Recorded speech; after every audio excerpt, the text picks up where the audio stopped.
Bonsoir. Alors ce soir au programme, le dernier épisode de la série dédiée au filigrane. On va prendre le chemin de Lightroom en passant par Photoshop. Une action, un droplet et de retour dans Lightroom. Générique.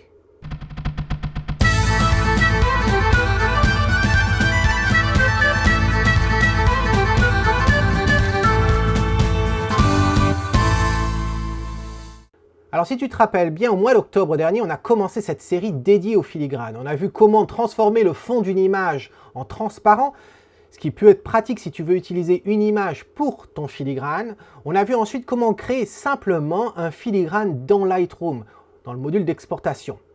On a vu également comment on pouvait créer sa propre signature et ensuite utiliser ça comme filigrane, avec une combinaison entre Photoshop et Lightroom. Ensuite, on a vu comment on pouvait créer des actions dans Photoshop. Alors, ce n'est pas tellement lié au filigrane en soi, mais on en avait besoin pour pouvoir avoir l'épisode d'aujourd'hui. Si d'ailleurs tu n'as pas vu cet épisode sur les actions et si tu ne connais pas ce que sont les actions dans Photoshop, je t'invite immédiatement à cliquer sur le lien qui s'affiche en haut, parce que sinon tu ne vas pas comprendre grand-chose d'aujourd'hui.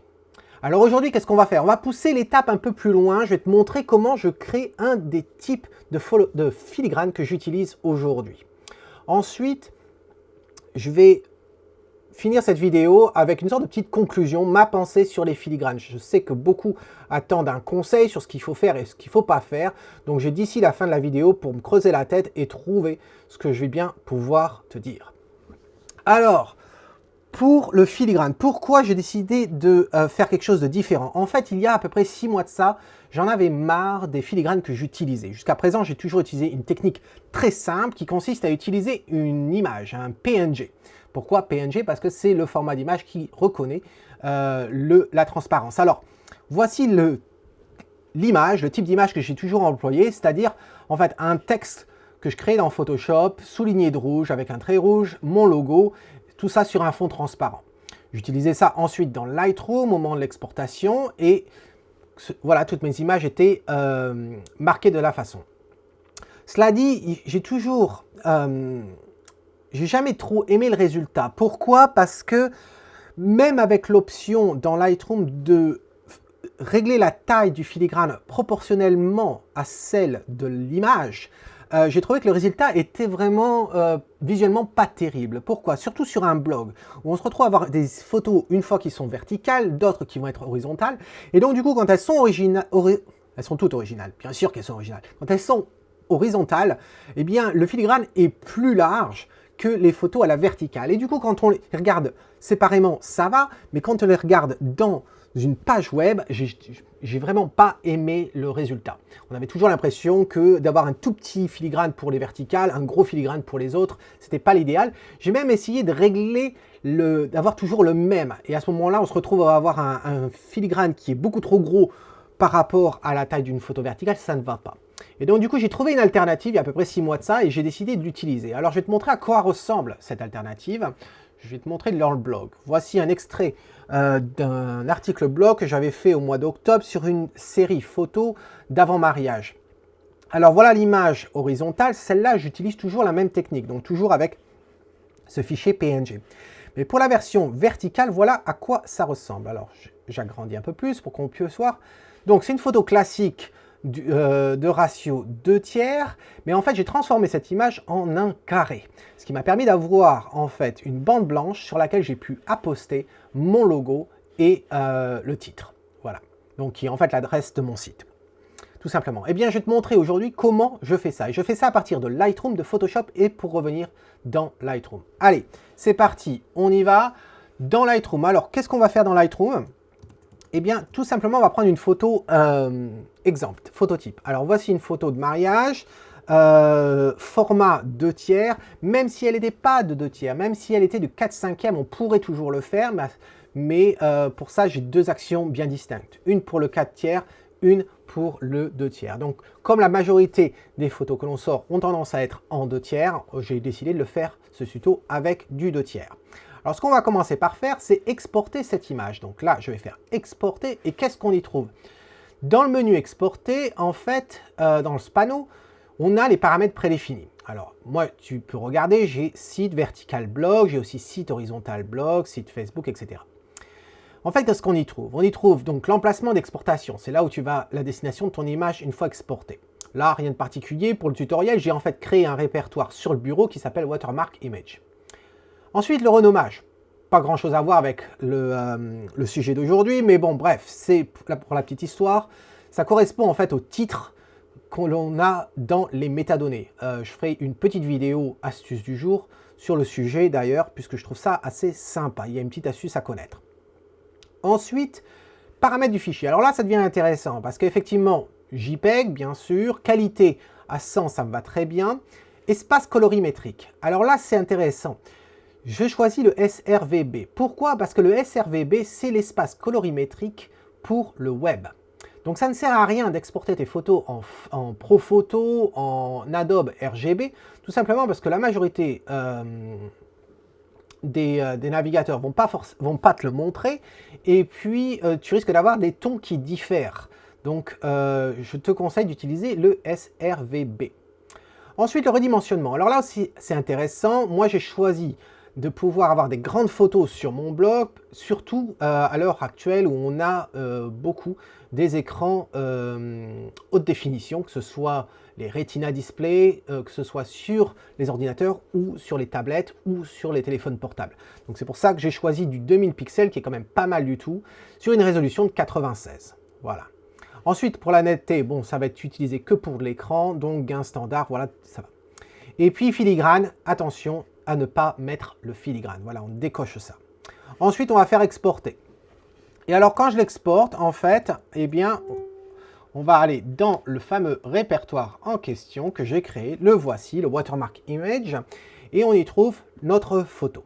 Alors, ce que je vais faire, c'est que je vais la déplacer et la faire glisser sur Photoshop. Alors, ce qu'on va faire dans Photoshop, en fait, on va transformer cette image en un carré, comme tu as pu le voir sur le blog. Alors, pour faire ça, je vais utiliser une action. Alors, pareil, hein, si tu ne sais pas ce que sont les actions, je t'invite à cliquer en haut, ici, pour apprendre avant de suivre le reste de la vidéo. Donc, je vais créer un ensemble, ce qui est en fait un répertoire, voilà, et je vais l'appeler tuto filigrane, tout simplement. Entrée, et là, je vais créer une action, et on va l'appeler, alors, filigrane 2x3-1333 x2000. Alors, pourquoi le 1333 x2000? C'est tout simplement la taille de l'image telle qu'elle est là.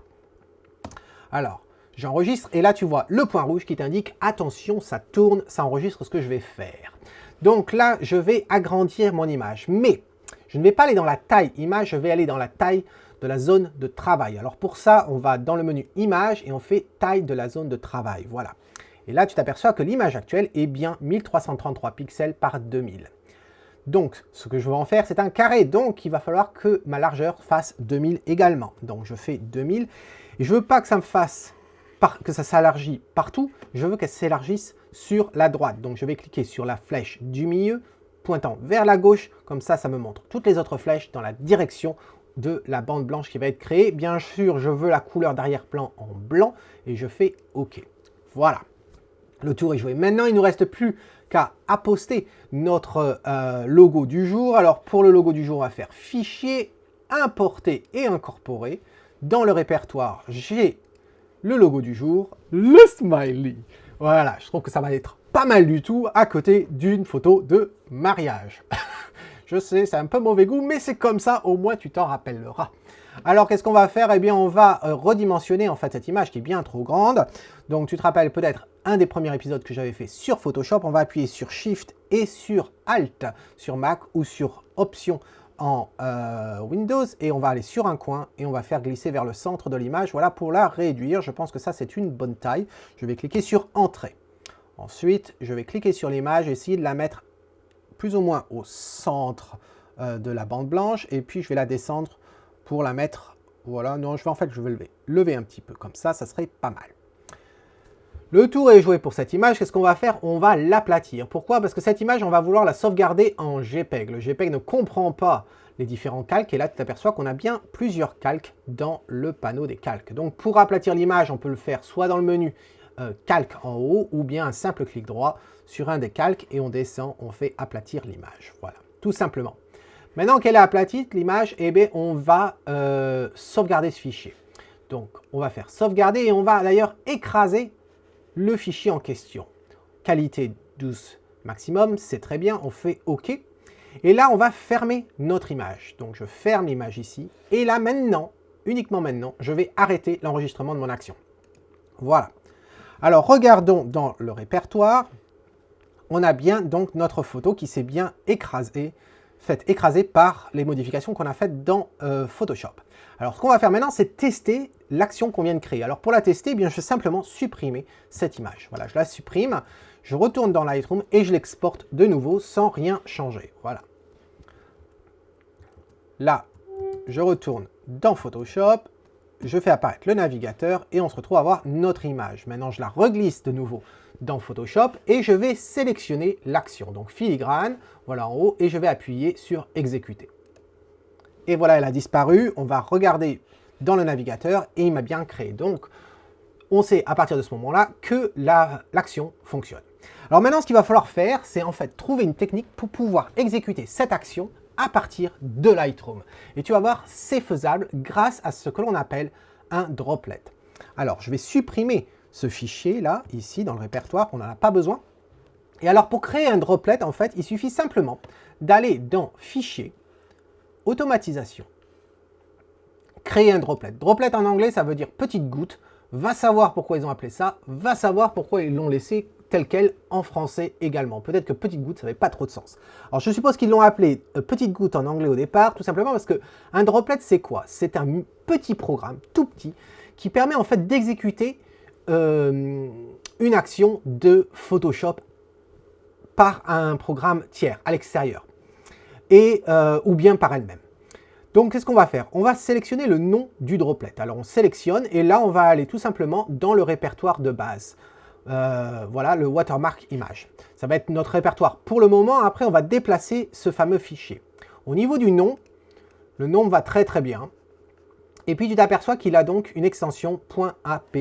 Voilà, je sauvegarde. Ensuite, au niveau des paramètres, qu'est-ce qu'on a?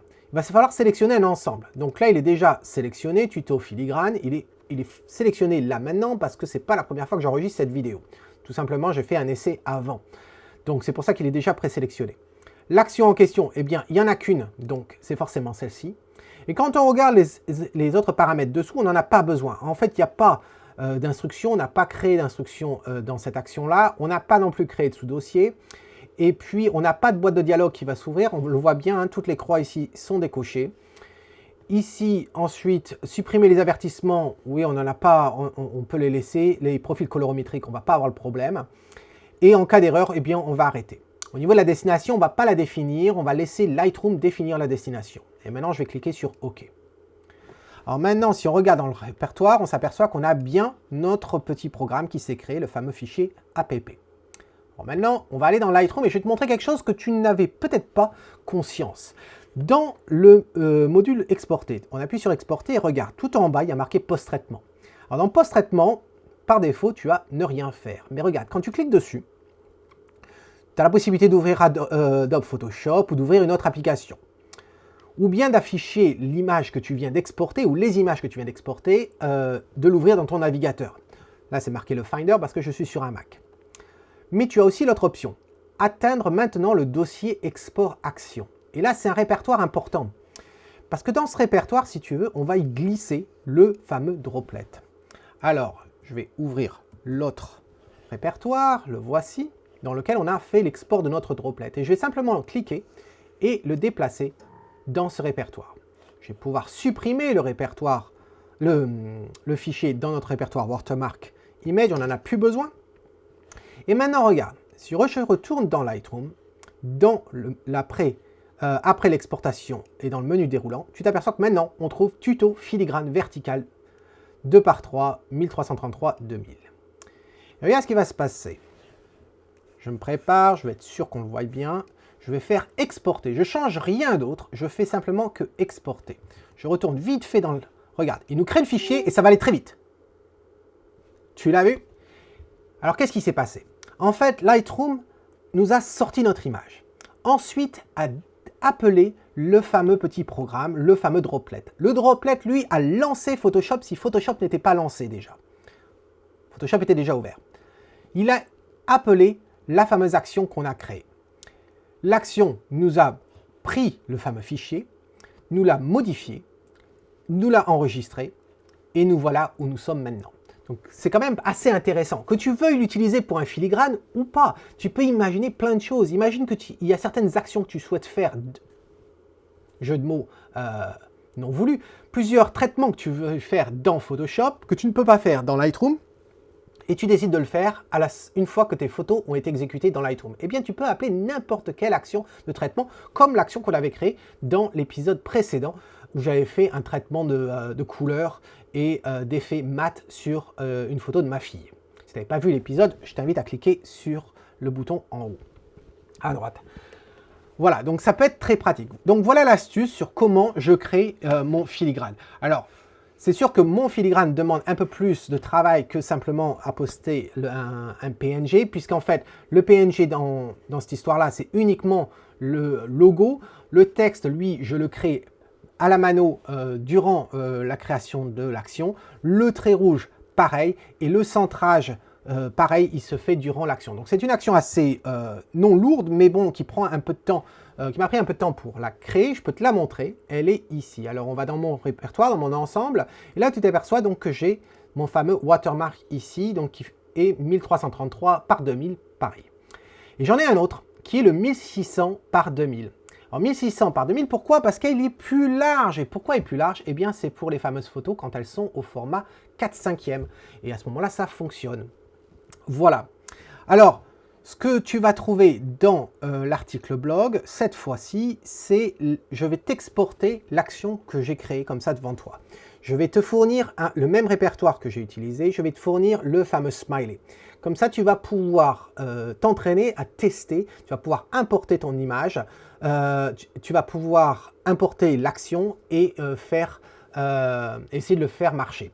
Dans l'article du blog, je t'explique également comment tu fais l'import de l'action et faire une modification qui peut être nécessaire si tu n'as pas les mêmes chemins que moi. Il y a de grandes chances que tu n'aies pas les mêmes chemins que moi. C'est-à-dire, pour aller jusqu'à mon bureau, il y a un chemin particulier, ça ne va pas être le même sur ton ordinateur et spécialement si tu es sur un PC. Voilà ce que tu vas pouvoir trouver dans le blog.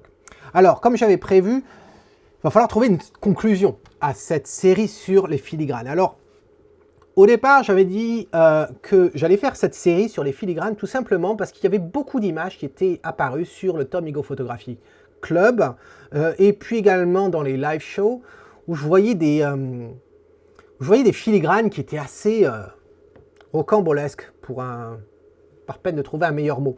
Tout simplement parce que je trouvais qu'il y avait des filigranes qui n'avaient pas de sens. Alors, qu'est-ce que j'appelle un filigrane qui n'a pas de sens?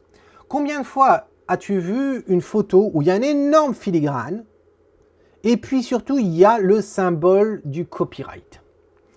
Alors, il faut se poser la question pourquoi on veut mettre un filigrane à une photo.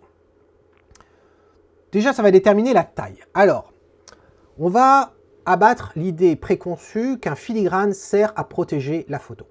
Ça ne sert à rien. Ça ne sert à rien, surtout pas à protéger une photo. Pourquoi? Parce que n'importe quel filigrane qu'on va trouver, en gros, on pourrait le supprimer dans Photoshop. Que ça prenne beaucoup de temps ou pas, mais on a la possibilité de le faire. Sauf si on utilise une image comme filigrane qui rajouterait une certaine couche de couleur sur l'image. Et là, effectivement, ça devient pratiquement impossible, ou ça va tellement ruiner l'image. Mais si c'est le cas, on pourrait se poser la question si oui ou non, le filigrane en question, il ne ruine pas déjà l'image. Donc, pour qui est-ce qu'on fait la photo? Pourquoi on sort la photo? Pourquoi on aurait peur que l'on nous vole notre photo? Si on a peur qu'on nous vole la photo et qu'on met un filigrane dessus, c'est qu'on a sûrement envie de la poster sur Internet. Et donc, à ce moment-là, c'est pour la montrer. Et si c'est pour la montrer, c'est pour montrer sa beauté, à quel point on en est fier de sa photo. Alors à ce moment-là, pourquoi la ruiner avec un filigrane? Aussi beau qu'il puisse être ce filigrane, s'il est beaucoup plus voyant que l'image elle-même, ça n'a absolument aucun intérêt. Ensuite, de mettre le petit logo copyright, ça n'a absolument aucun intérêt non plus. Alors, pourquoi? Parce que le copyright va dépendre des pays. En France, au niveau du copyright, en gros, toute toute œuvre créée, qu'elle soit écrite, qu'elle soit peinte, qu'elle soit... à partir du moment où elle est créée, elle est forcément... On reconnaît le droit de l'artiste. Point barre, ça c'est en France. Cela dit, au Royaume-Uni, c'est la même chose. Mais quand il s'agit d'être aux États-Unis, eh bien, pour avoir droit au copyright aux États-Unis, faut-il encore avoir envoyé ses photos au bureau du copyright. Et ça devient assez compliqué parce qu'il faudrait en fait l'envoyer dans une enveloppe, être sûr qu'il y ait le timbre sur l'enveloppe marqué de la date pour s'assurer que de pouvoir prouver comme quoi les photos avaient été créées à un certain moment, etc. Donc, l'histoire du copyright en soi, ça n'a pas beaucoup de sens. Pourquoi? Parce qu'aujourd'hui, le web, il est international. Donc, tu fais une photo, tu es français, tu sors une photo, tu te dis que tu es protégé par ton copyright. Or, ta photo est utilisée en Inde, en Asie et dans d'autres pays. Vas-y pour essayer de te battre contre ton copyright. Toi, petit photographe que tu es, si tu me regardes, parce que je ne m'attends pas non plus à avoir des grandes célébrités qui regardent cette vidéo, ça n'a aucun sens. Aucun sens. Ensuite, l'autre question, c'est est-ce qu'on fait un filigrane pour signer son œuvre? Alors, si c'est le cas, à ce moment-là, on ne va pas faire un énorme filigrane, quoi. Je m'adresse à ceux qui feraient un joli petit dessin, une petite signature, comme faisaient les artistes sur les peintures. À ce compte-là, je suis absolument pour. D'ailleurs, il y a plusieurs façons de le faire, assez artistiquement. D'ailleurs, on peut faire soit une signature qui se verrait à peine, qu'on pourrait deviner. Il y a certains peintres qui se sont toujours amusés à mettre un petit hiéroglyphe, quelque chose caché dans l'œuvre, et à ce moment-là, ça devient... il peut toujours prouver que c'est son œuvre parce qu'il y a ce petit indice que personne d'autre ne voit, ou bien ça devient un jeu, quand on devient célèbre, à ce moment-là, on reconnaît certaines œuvres et il faut aller trouver la petite marque cachée. Alors, signer l'œuvre, absolument, pourquoi pas. Chose à savoir quand même, c'est que, et on le verra dans la série de l'impression qui va sortir, qui va commencer cette semaine, si on est vraiment sérieux par rapport à ces photos, quand on va vouloir les imprimer, généralement, on a tendance à ne pas signer sur l'œuvre elle-même, tout simplement parce que ça abîme l'œuvre. Alors, signer comme ça directement dessus, pourquoi pas, c'est sur le web, ok. Ensuite, l'autre pensée, ça serait d'un point de vue marketing. Et là, c'est plus dans ma catégorie. Mais les photos qui sont postées sur mon blog ou qui sont maintenant postées sur Instagram ou sur Twitter ou autre, en fait, elles ont vocation à montrer ce que je produis.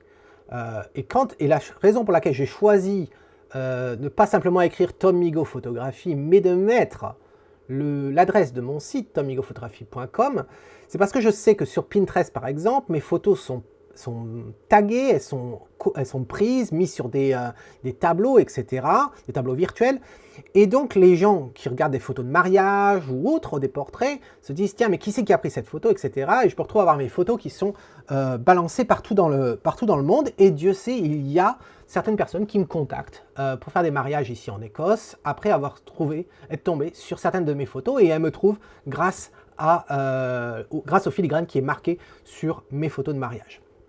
Voilà, alors c'est pour ça que si on retourne sur le blog, voilà, c'est pour ça que j'ai le logo bien visible, parce que mes photos peuvent se retrouver sur YouTube, et pas sur YouTube, sur Google par exemple, et autres plateformes. À ce moment-là, il n'y a pas de doute. Ça ne cache pas, ça n'abîme pas la photo en soi, c'est pas censé être non plus trop visible, et je m'arrange toujours à ce qu'il soit une taille assez correcte.